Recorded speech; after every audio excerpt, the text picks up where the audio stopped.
आहे का? वॉच ठेवता काय आमच्यावर? नाही, वॉच ठेवायला नाही. माझं वॉच काल तुमच्या रूम मध्ये राहिलं होतं, ते मी घेऊन जायला आले होते. बाय द वे, काय करताय तुम्ही? साडी शोधते. एखादी न वापरलेली साडी हाय का ते बघते बघा. आवाज सुन बाई. नाही ऐका, आम्हाला हसरं नातू हवाय, पण इतका बी हसरा नको की 4 लोक त्याला येडं म्हणतील. किती असता देऊ का थोतरी? सासूबाई, तुमच्याकडे न वापरलेली साडी असूच कशी शकते? अहो, बाजारात तुम्ही गेलात, एखादी साडी विकत घेऊन आलात आणि तिसऱ्याच दिवशी त्याची घडी मोडली नाही, असं कधी झालंय का? बोलला नाही बोलता तुम्ही? हा, अहो एक तर काय आहे, सुनबाईंची आई आहेत ना, त्यांचा बर्थडे आहे, त्यांना द्यायला आम्हाला साडी पाहिजे. मग आम्हाला बोलवलंय ना. काय तुमच्या माहेरून आम्हाला असं बोलवत नाही हो. सासूबाई, तुम्हीच माझ्या सासूबाई आणि तुम्हीच माझ्या आई. करू ना आम्ही तुमचा पण वाढदिवस. असं काय करताय? पाहिजे तर मी पण तुमच्यासाठी एखादी साडी घेऊन अक्षय आणेल ना तुमच्यासाठी एखादी साडी. वाटलंच आम्हाला. म्हणजे मला असं म्हणायचं होतं की मिळाली का साडी तुम्हाला? नाही ना, सापडत आहे. आणि कसं आहे, विचार करून द्यायला पाहिजे ना साडी. कसं आहे, आता महाग साडी आमच्या हातून सुटणार नाही, आणि स्वस्त दिले तर ते पाटील बाईचं झालं तसं होईल ना. काय झालं होतं? तुम्हाला सांगितलं नाही ना, लय मोठा जोक झाला होता. कसं झालं, पाटील बाईंनी एका कार्यक्रमात लय प्रेमाने आम्हाला एक साडी दिली. आम्हाला काय आवडली नाही, अशी साडीच होती. आम्ही म्हणलं तर तावडेबाईंच्या घरी एक कार्यक्रम होता, त्यांना दिली.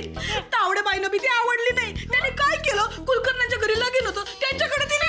आता कुलकर्ण्यांच्या घरी बी ती आवडली नाही. त्यांनी काय करावं? पाटील बाईंच्या घरी कार्यक्रम होता, ती साडी उचलून त्यांनाच दिली. समध्या चोर बघा. सगळ्या चोर. बरं झालं तुम्हीच बोललात. मला तर वाटतं इथे पण असंच होणार आहे. म्हणजे घुमून फिरून ती साडी पुन्हा एकदा जुईच्या लग्नात आपल्याचकडे येणार. कॉन्फिडंट आवाज कडे ना, जेव्हा तोंड उघडा तेव्हा वंगाळ बोला. चालायला लागा ती बाहेर. चालेल लागा. FM बाहेर वा. जाते FM भाजी आण भाजी. काय कामाच्या नाही, निसत्या धरणीला बाहेर झाला यांचा. साडी कुठून आणू?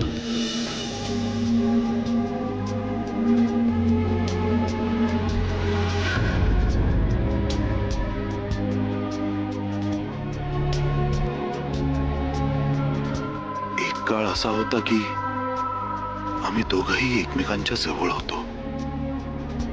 मीही मनातून मानसीवर प्रेम करत होतो, पण तेव्हा ते मला कळलंच नाही.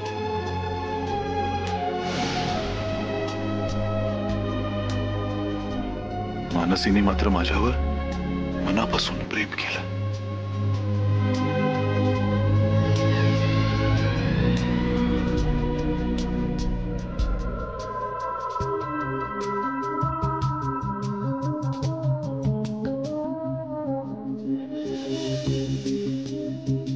गेलेला काळ आणि त्यातले क्षण मला गोठवून ठेवता आले असते तर, अर्थात